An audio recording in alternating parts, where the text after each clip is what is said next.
Our goal in a summary is very simple. It's funding that's predictable, flexible, and diversified, because we cannot keep firefighting with funds that arrive only when the fire has already started. This can make a huge difference for global health security going forward. You are listening to Pandemic Proof from the Center for Global Development.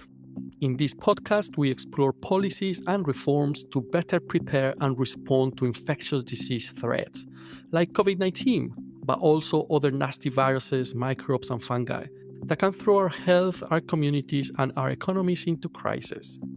Join us as we envision ways to better protect our world in the future. I'm your host, Javier Guzman. This episode will be guest hosted by my CGD colleague, who is an expert in this field. Now, let me turn it over to them.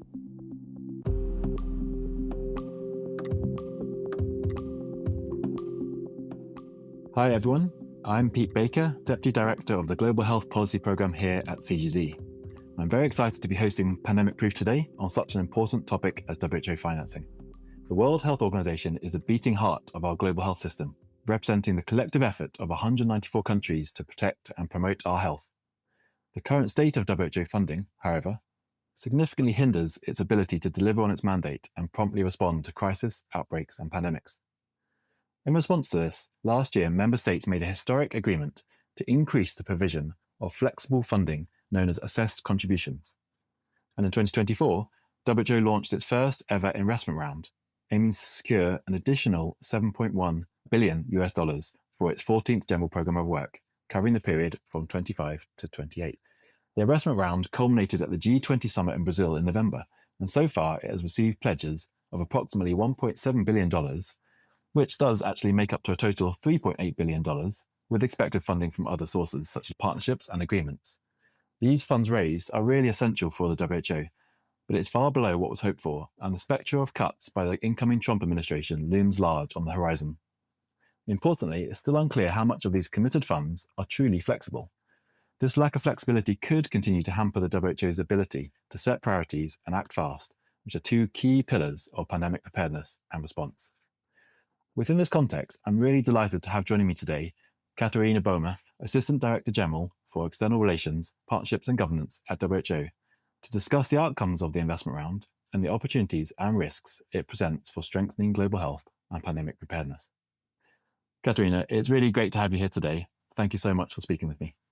Thank you so much, Pete. And I'm really happy to have the opportunity to be here with you today. Thank you. Perhaps we could start with a bit of history and context. So prior to this year's investment round, how would you describe how WHO is financed for pandemic preparedness? And how did this differ from other areas of routine expenditure? And can you offer some reflections on how this model had some challenges that were highlighted by COVID and the mpox? When I started working for WHO early 2021, really at the height of the pandemic, I was surprised, if not almost shocked, at how the organization was financed and at what a great job it did despite its weak state of financing. So just to give you the picture briefly, firstly, WHO operates and operated on an annual budget equivalent to that of Mount Sinai in New York, approximately $2.1 billion per year. This budget funds our entire workforce and all the activities, not only at headquarters, but also in the regions and in our 154 country offices. The only additional budget is basically our health emergency appeal funding, and even that can only be implemented with the help of the core staff. And that again is funded from this base budget, as we call it. So when I arrived in 2021, what I found was only 16% of the WHO funding came from so-called assessed contributions, i.e. the membership fees, and 84% of the funding came from voluntary contributions from various donors. But the vast majority of these voluntary contributions, over 70% actually, came from just 10 donors. So not diversified and resilient at all. Over half of these voluntary commitments were just 1-year commitments, and thousands of grant reports had to be written every year. So that resulted in significant inefficiencies, in the inability to address country needs and serve with high quality, especially in Africa and Asia, which were sort of consistent pockets of poverty, as we call them. Our pandemic preparedness and also response efforts were particularly affected by these financing flaws. Pandemic preparedness historically has not been an attractive area for funding and has always been an underfunded area. And that briefly changed during COVID, but since then we've re-entered a period of neglect for funding pandemic preparedness.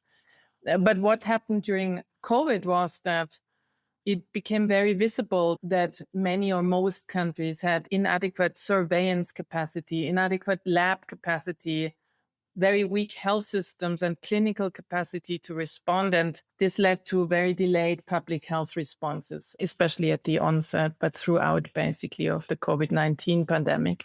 Member states became acutely aware of our funding situation during the pandemic and sent a powerful signal to the executive board in January 2021 that the WHO funding situation had to change. And that was sort of the beginning of our sustainable financing journey. We've been accompanied by member states, by our donors along the way. And it's taken us to Rio, where we had many world leaders express their support to our investment round and to our sustainable financing journey. And that journey is far from over. It's, we're really in the midst of it. Our goal in a summary is very simple. It's funding that's predictable, flexible, and diversified, because we cannot keep firefighting with funds that arrive only when the fire has already started. This can make a huge difference for global health security going forward. Thanks, Catharina. It's really interesting to hear the challenges. And I'm particularly picking up on how you're saying that during the COVID pandemic, the WHO was to some extent held back by a lack of funding to inflexible funding and perhaps a narrow funding base from too few donors. How do you think then, with that in mind, this kind of sustainable financing kind of working group and the resolution that came from that and this investment round, do you think it really addresses these challenges? And how does it address these challenges? And what kind of ongoing risks do you see that are still there despite the improvements? So our sustainable financing journey really focuses on two areas. One is increasing the assessed contributions, and the other is to get the voluntary contribution portion more predictable, flexible, and resilient.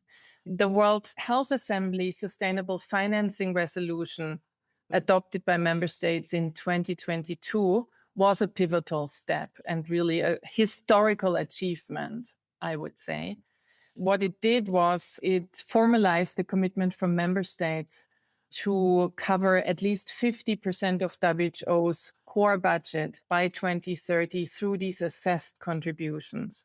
That's a big shift away from the reliance on voluntary contributions, and we've since taken the first step increase. If we get to these 50%, it would really a dramatic change in terms of how WHO is financed, and it would make a dramatic change for our workforce. For example, in our country offices, prior to this and even until now, a lot of the people are in constant short-term contracts, just 60-day contracts or 6-month contracts. That makes planning operational work, implementation work really difficult. So to your question, have we made progress also through the investment round? Definitely the answer to that is yes. Maybe let me just summarize this in 3 points. First, the investment round really helped us to enhance and drive political commitment to WHO. As I said earlier, we clearly saw a panic and neglect cycle driven by the COVID-19 pandemic, and the investment round to a certain extent was a defense strategy, because given the very challenging political situation out there in the world, the economic downturns, so we saw a lot of cuts at the horizon from donors. And it was this political commitment that helped us to bring global health back on the agenda, bring WHO on the agenda, but also the entire ecosystem of health and global health, which was really one priority of the investment round. And we had an enormous total number of statements from ministers, heads of states through this year, which really showed us unprecedented commitment to global health and WHO. So I would say that part has clearly been successful. Second, flexibility and predictability. Of all the over 70 pledges we've received by now, the vast majority provides us with either fully flexible funding or thematic flexible funding. So we see clear improvements there, and we estimate to have doubled our predictability. However, knowing that our predictability of funding, our visibility and planability was at such a low starting point, that it's still far from perfect. Since the investment round launch in May, we've had 70 new pledges, mainly from member states, but also philanthropy and private sector donors. And many of these pledges are first-time contributions to WHO, so come from new donors, which indicates a broadening of our donor base, a diversification.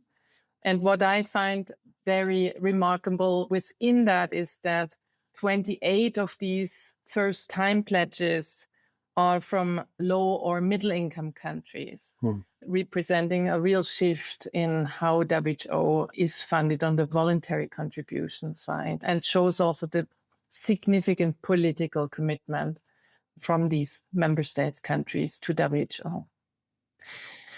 However, last not least, the risk of over-reliance on a few large donors persists. And to mitigate that, what do we have to do?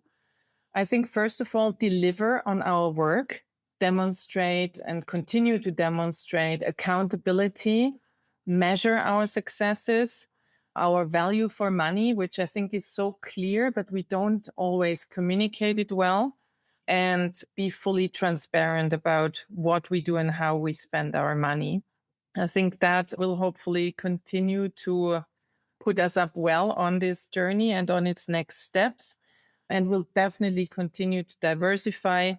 I think there's still a lot of room to broaden the donor base on the philanthropic side, on the private sector side, but also we've been traditionally very conservative, and I think there's more we can do on the innovative financing side.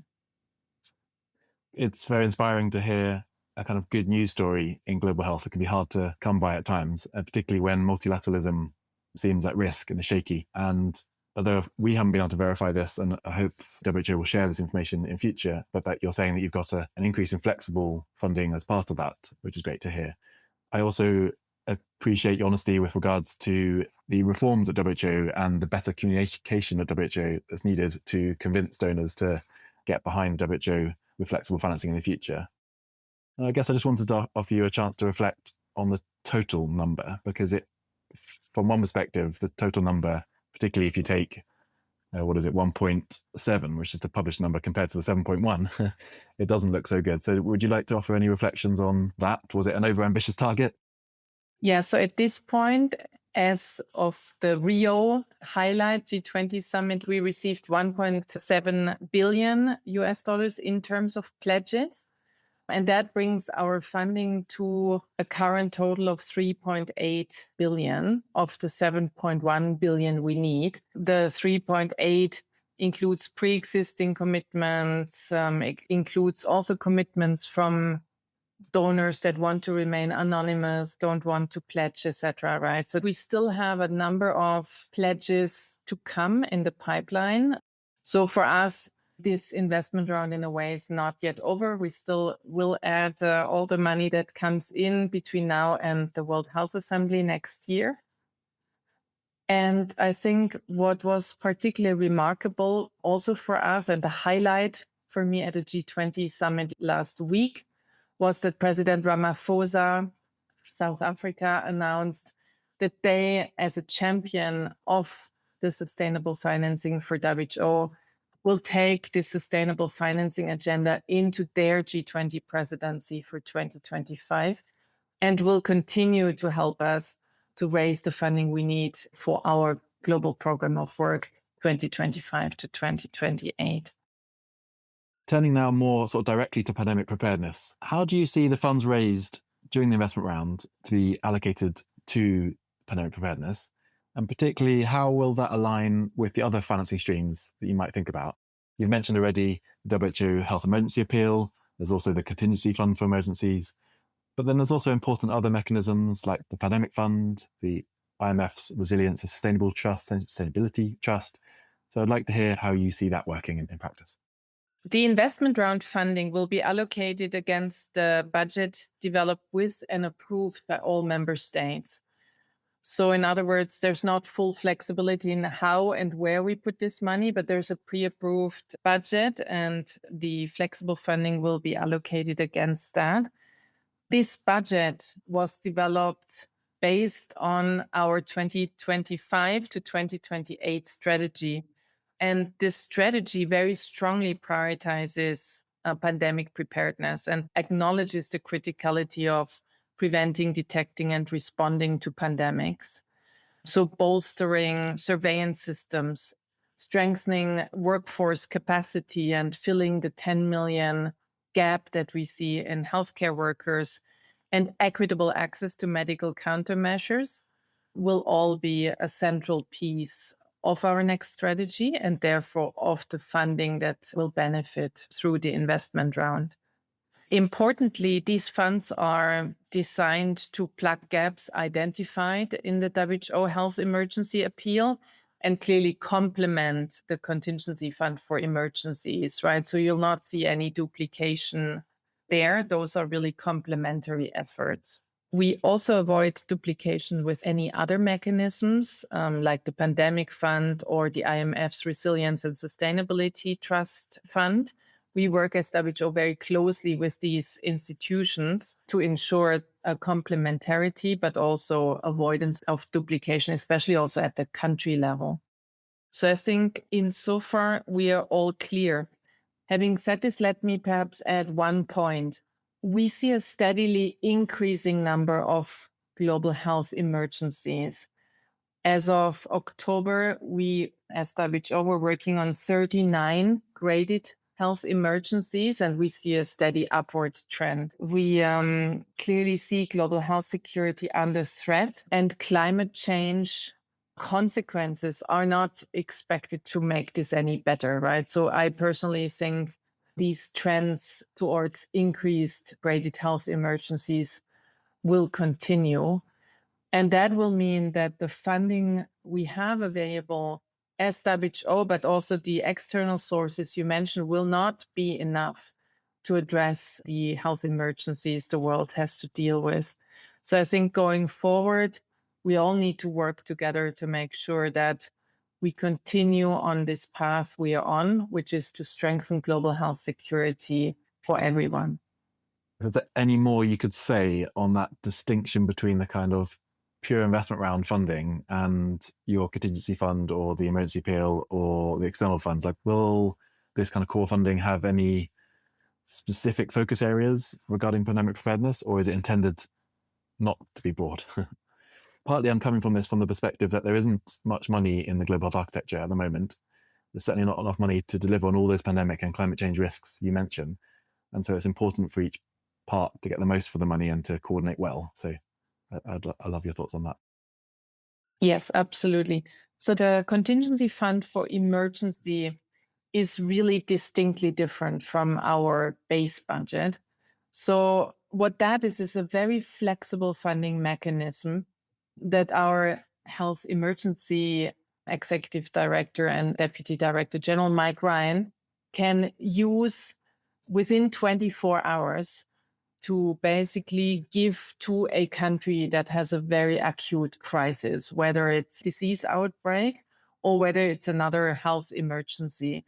So it allows the very early response that is very often needed and absolutely critical. And it's allowed us to be extremely fast in multiple crises, right? Whether it's Ukraine, whether it's the recent Mpox outbreak, whether it's the cholera outbreaks that we see in Africa. So this is really the early funding that enables us to be agile, fast, bring commodities on the ground within a couple of days. So that's not the purpose of the investment round at all. But the investment round will fund the base budget or core budget. And a lot of our health emergency people, so the workforce and the people that work in pandemic preparedness and response get their salaries paid from this base budget. And is then complemented with a surge workforce. And that comes from the appeal funding and activity funding. So basically, the base budget is funded through the investment round and the assessed contributions. And that covers the core workforce that we need to respond to health emergencies, to outbreak situations. Very nice. That makes sense, Catharina. I just wonder if you could offer any reflections on how the base budget is prioritized and allocated, because I think this links actually to 2 points you've made. One is convincing member states and donors to keep funding flexibly because they believe the WHO's got good systems, but also to show that it articulates well with other agencies. It might be valuable for listeners to hear from you on what is the process by which the WHO then allocates to countries and themes. For WHO, this is a really bottom-up process and 1 year long process to develop our budgets. It's done with our 194 member states, with all our country offices, and they prioritize their needs at a country level. So a certain ministry is asked to work closely with our country offices and identify their national priorities for the next 4 years. So this bottom-up approach of developing a budget has become now the norm and is very transparent and transparently shared at all the regional committee meetings, and then gets pulled together from the regional budgets basically into a global budget.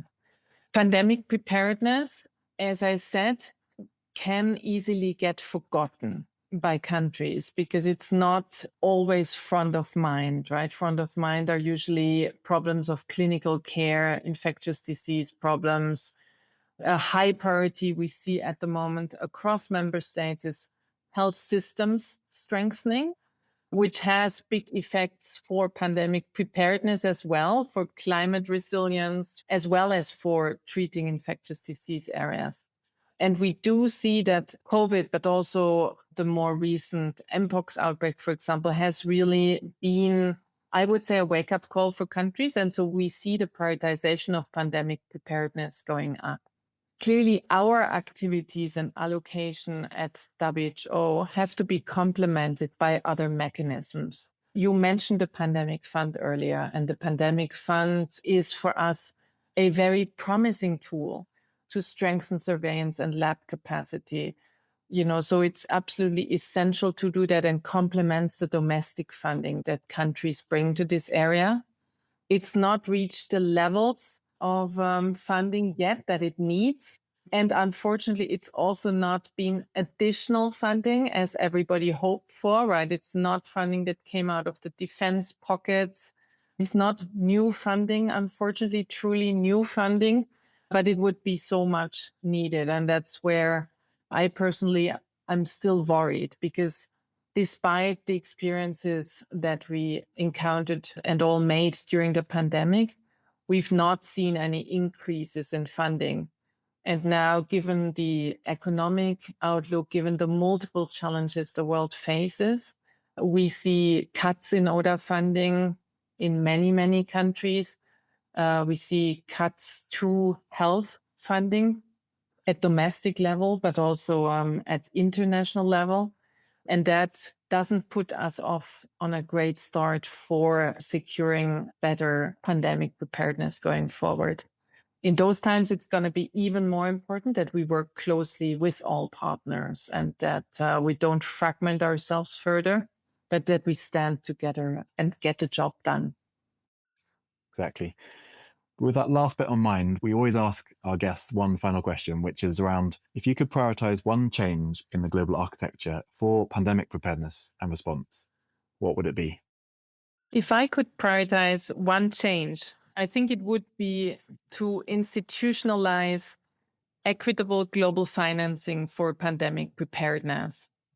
This means establishing a binding commitment for all countries to contribute to a global health security fund based on the country's capacities and similar to what we see in climate financing. I think from my perspective, such a binding commitment and a global health security fund would ensure fairness, would ensure sustainable and predictable funding for preparedness. It would massively reduce the dependency that the world currently has on just a few large donors. And it would address global inequities we see currently by channeling resources to the most vulnerable regions. It would and should not draw, as I said, from the scarce ODA funding, but come from defense and security funding, because every day the world spends $7 billion fighting wars and preparing for them. And we need just a tiny portion and fraction of that to make our world safe from pandemics and outbreaks. Well, on that ambitious and optimistic note, Catharina, I thank you so much for your time and thoughts today. Excellent. Thank you so much. Thanks for listening to Pandemic Proof from the Center for Global Development. Very special thanks to the CGD podcast team, Sophia Greenhill, Stephanie Donohoe, and Sound Easy for making it happen. Pandemic Proof is available on the CGD podcast stream, so make sure you are subscribed to the CGD podcast on Apple, Spotify, or wherever you listen to podcasts. And remember, you can check out all of our work on pandemic preparedness and beyond at cgdev.org. That's cgdev.org. Thank you very much.